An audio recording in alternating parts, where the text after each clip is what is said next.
तो प्रिय विद्यार्थियों सभी का स्वागत है। आज हम पटना वाले 9 विविध से क्वेश्चन नंबर 21 कर रहे हैं। क्वेश्चन नंबर 21 6 अंक के लिए बहुत मोस्ट क्वेश्चन है। 6 अंक के लिए मोस्ट क्वेश्चन है। तो देखो प्यारे बच्चों, ध्यान देना। सवाल क्या है, यदि त्रिभुज की भुजाओं के हमें साइड दे रखी है कि मध्य बिंदु मिड पॉइंट, तो मिड पॉइंट के मान दिए पहले बार, मध्य बिंदु के मान दिए हैं और हमें ज्ञात क्या करना है, त्रिभुज के शीर्षों के मान ज्ञात करने हैं। बात समझ में आ रही है आपको? तो देखो प्यारे बच्चों, चित्र बना करके समझते हैं इसको। तो देखो प्यारे बच्चों, ये हो गया अपने त्रिभुज, जिसको हमने नाम दे दिया ए, बी और ये सी। तो देखो ध्यान देना, त्रिभुज की भुजाओं के मध्य बिंदु, देखो प्यारे बच्चों ध्यान देना, क्या है भुजाओं की मध्य बिंदु दे रखे हैं, यानी ये देखो प्यारे बच्चों मिड पॉइंट, यस या नो? मैं सोचता हूँ आपको मेरी बात समझ में आ रही है। तो देखो पहले ए बी यहाँ लिया, तो ये क्या आ जाएगा मिड पॉइंट, डी आ जाएगा, ये क्या आ जाएगा ई, और इसको हमने क्या दे दिया अब, ये हो गया मध्य बिंदु मिड पॉइंट। और मिड पॉइंट के मान हमें दे दिए क्या रे, ये। तो सबसे पहले ये वाला मान यहाँ पर लिखना, क्योंकि हमने ए यहाँ लिया, बी यहाँ लिया, स्टार्टिंग यहाँ से है, इसलिए डी ई अब यहाँ लिया है, तो पहले मध्य बिंदु यहाँ लिखेंगे, दूसरा हम यहाँ पर लिखेंगे और तीसरा मध्य बिंदु हम यहाँ पर दर्शाते हैं। मेरे ख्याल से आपको समझ में आ रहा है। चित्र बनाना आया, चित्र में हमें यह समझ में आ गया कि हमें मध्य बिंदु दे रखे हैं, मिड पॉइंट दे रखे हैं और हमें एसिड्स, तो इसके मान ए के, बी के और सी के मान हमें निकालने। इसलिए हमें पता है ए के मान क्या होते हैं, एक्स और वाई होंगे, बी के क्या होंगे, एक्स और वाई, और सी के क्या होंगे, एक्स और। तो हमें एक्स और वाई की वैल्यू निकालनी है। इसलिए देखो प्यारे बच्चों, इसको हमने नाम क्या दे दिया 1 और 1, इसको हमने क्या दे दिया 2 और 2, इसको हमने क्या दे दिया 3 और 3। बोलो प्यारे बच्चों समझ में आएगी नहीं? तो हमें ए बी सी इनके मान निकालने, तो आओ कैसे करते हैं।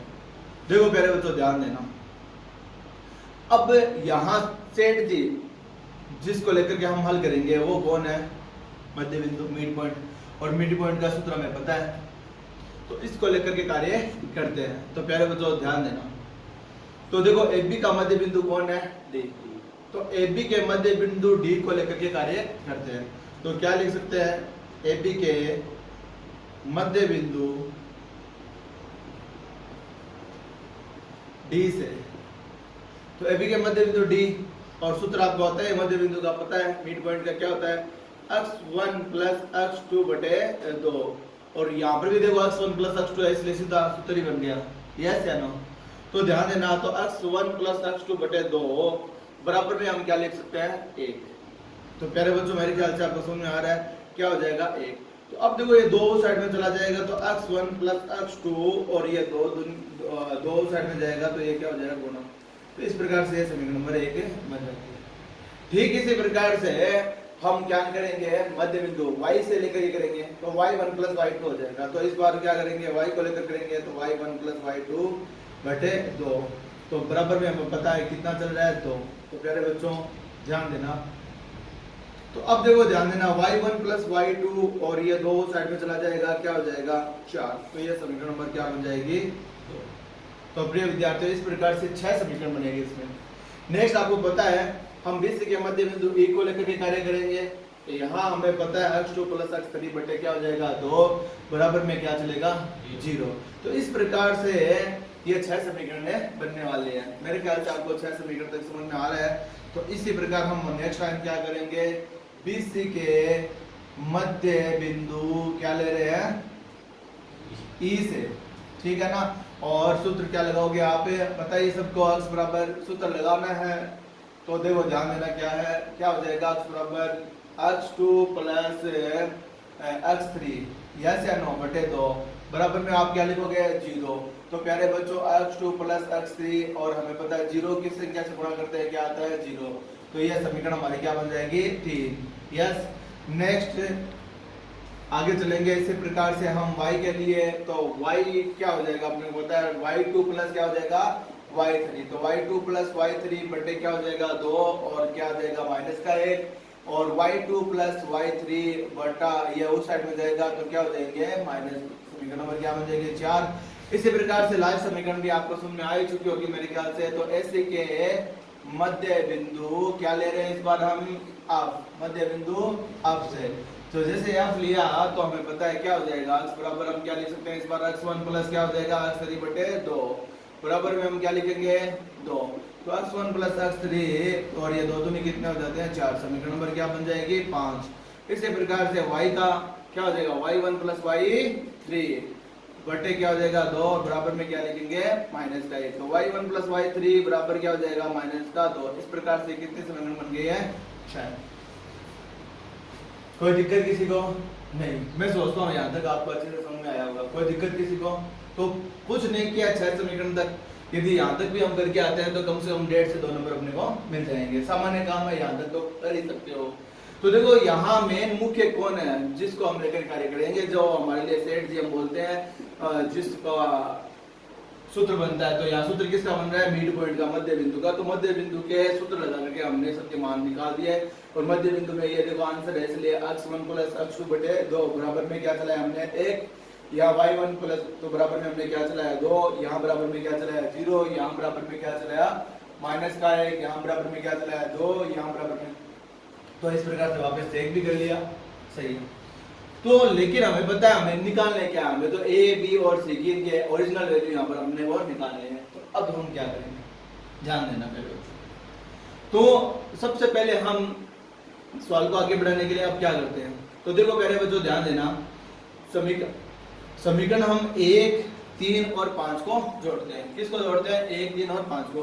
तो 1, 3 और 5 को ही क्यों ले रहे हैं हम, 1, 3, 5 को लेने का कारण यह है क्योंकि हम पहले किसकी वैल्यू निकाल रहे हैं x की, x1, x2 और x3 के निकाल लेंगे इस प्रकार से।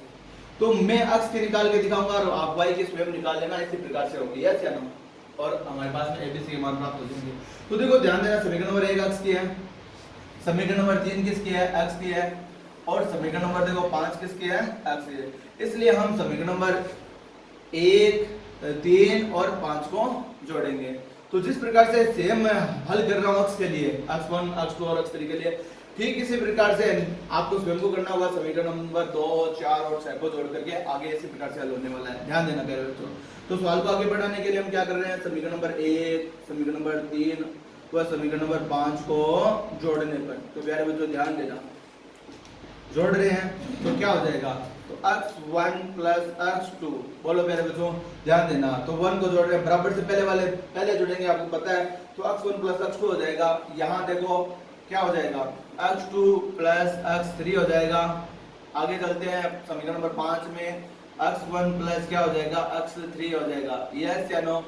अब देखो बराबर के बाद में क्या आ रहा है, हमें पता है बराबर के बाद में क्या आ रहे हैं 2 आ रहे हैं, 2 प्लस बराबर के बाद में क्या आ रहा है 0 प्लस 2 बराबर के बाद में क्या आ रहा है 4। तो इस प्रकार से जुड़ जाएंगे, क्या हो जाएंगे प्यारे बच्चों ये 6। ओके एवरीबॉडी, इधर ध्यान देना, देखो x1 कितनी बार है 2 बार, x2 कितनी बार है 2, x3 कितने सारे 2 आ रहे हैं। तो ये x1 और x1 जुड़ करके, क्योंकि आपको पता है इसके आगे भी एक है, इसके आगे भी एक है, 1 और 1 कितने हो गए 2, तो 2x1 हो जाएगा, ये 2x2 हो जाएगा और ये 2x3 हो जाएगा, बराबर क्या आ जाएगा 6।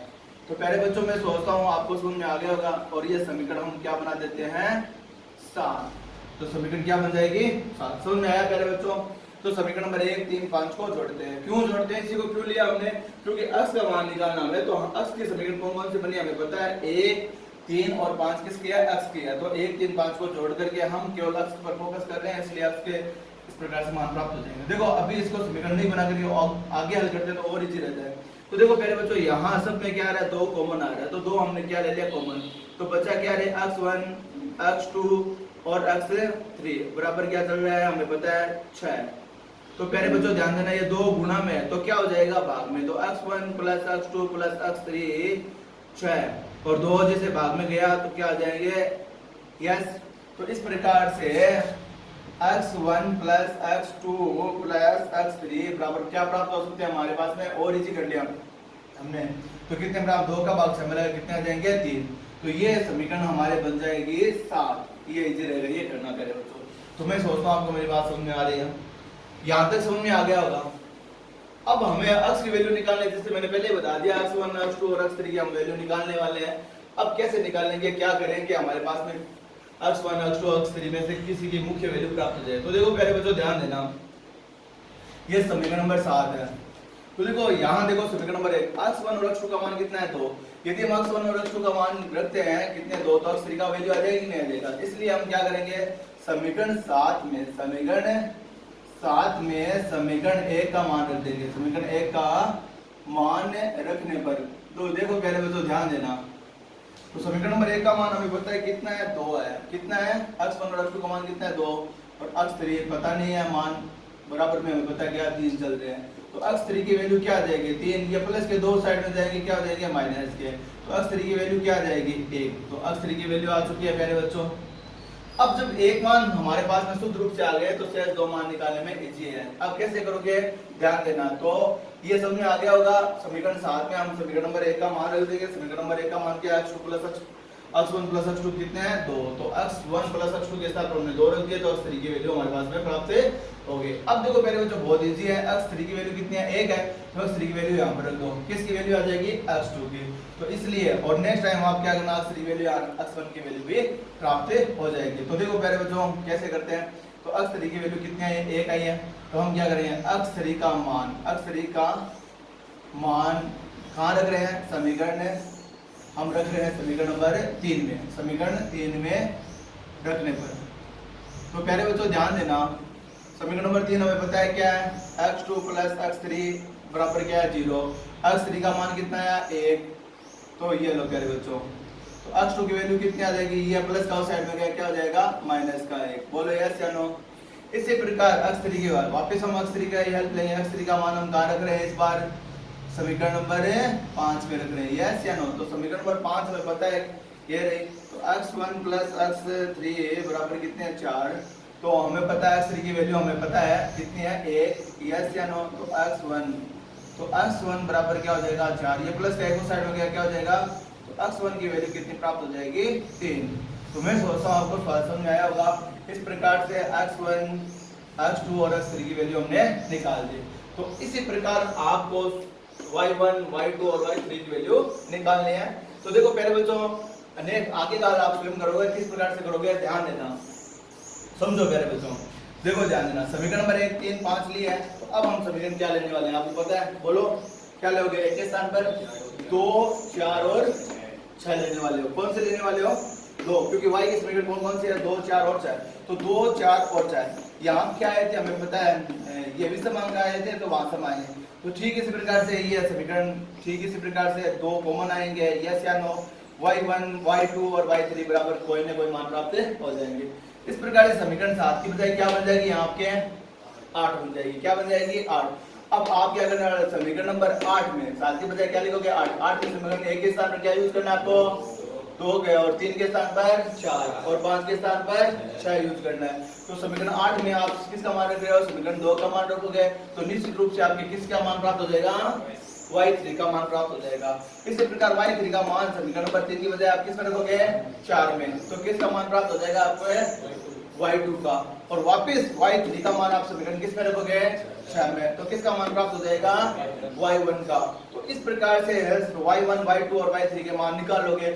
अंत में आपको क्या लिखना होगा, अंत में आपको लिखना होगा कि a के निर्देशांक, यानी हमें मेन ये तो पूछा था शीर्ष के, क्या पूछा था त्रिभुज के शीर्ष के मान जाते करो, तो शीर्ष कौन हो गया a b c, तो क्या लिख दोगे a के निर्देशांक, क्या लिख देना, तो a के निर्देशांक क्या लिखोगे पहले बच्चों, x1 का मान हमने निकाल रखा है कितना है 3, और दूसरा y वाला आप निकालोगे वो लिख देना। इसी प्रकार b के निर्देशांक में x2 का मान आपने निकाल रखा है कितना लिखोगे -1, और y का आप स्वयं निकाल करके लिख देना। c के निर्देशांक c हमें पता है x3 है, x3 की वैल्यू हमने निकाली थी कितनी थी 1, तो पहले बच्चों यस y का मान आप रख देना। इस प्रकार से ये इसका मुख्य आंसर हो जाएगा।